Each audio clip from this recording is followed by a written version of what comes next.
I'm not selling courses, but I think that buying courses is actually awesome, and I'm gonna tell you why right now. So I quit my job like 45 days ago, and I wanted to buy a course on how to outreach to other people, because when I was quitting my job, I thought I know everything, but I guess I did not know everything. I bought this one guy's course, and I thought it was amazing. I bought it for $100, and I got some new knowledge from him, but I didn't get what I wanted. What he was saying to me to do on that course, I just didn't think that would work in future, because he wanted me to send like 300 messages a day, and I was thinking like, okay, so if I'm gonna send like 300 messages a day, I can do that while I'm not having a client. Once I get a client or two, or let's say I have 5 clients, how am I going to send 300 messages? At first I was like, okay, I was sending like 20 messages, and then I asked myself, okay, if I'm going to send 20 messages a day, then I guess I need to start sending messages on email too, because Instagram started restricting my account, and I had to wait for my Instagram account to refresh because I was restricted from sending new messages, as I said. So then few days go by, and I'm sending like, let's say 50 outreach messages a day, and I'm sitting and I'm like, this is taking too long, because just finding the right person you want to approach to on Instagram is hard. But once you fulfill these 15 to 20 messages that you can send, it becomes even harder, because now you can only outreach to people who actually have their email on their profile. So I sat down and I was like, okay, this might work right now, but it's not gonna work because I'm wasting so much time. Days go by, I'm still trying that, but even though I'm not buying that stuff because I don't think it's gonna work for long. And I find another guy, his course is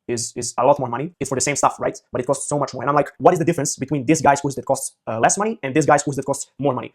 And I decided to buy this one, because what do I have to lose? Like money is not a problem if I'm going to make more money from something that he's going to tell me in that course. Once I bought the course, I saw like how many mistakes I was making, how his approach to new people is totally different. And it's not like send 300 messages a day, because obviously the guy knows that it's just not going to work, right? He has a complete funnel and how to make it. And yeah, I just copied everything he said. That's the end of the story. Like this works, both works, this works, but with so much time and effort included. But this one works like a system, it takes so much less time to do this, because this guy knows that you have to outreach to new prospects. Once you outreach to them, you gotta go on a call with them, and while you're doing that, you have to work with the clients you already have. So that's why I'm never gonna stop buying courses. Like, as I said, money is not a problem if you're gonna show me how I can implement something like that to my business or my life. So that's the end of the story.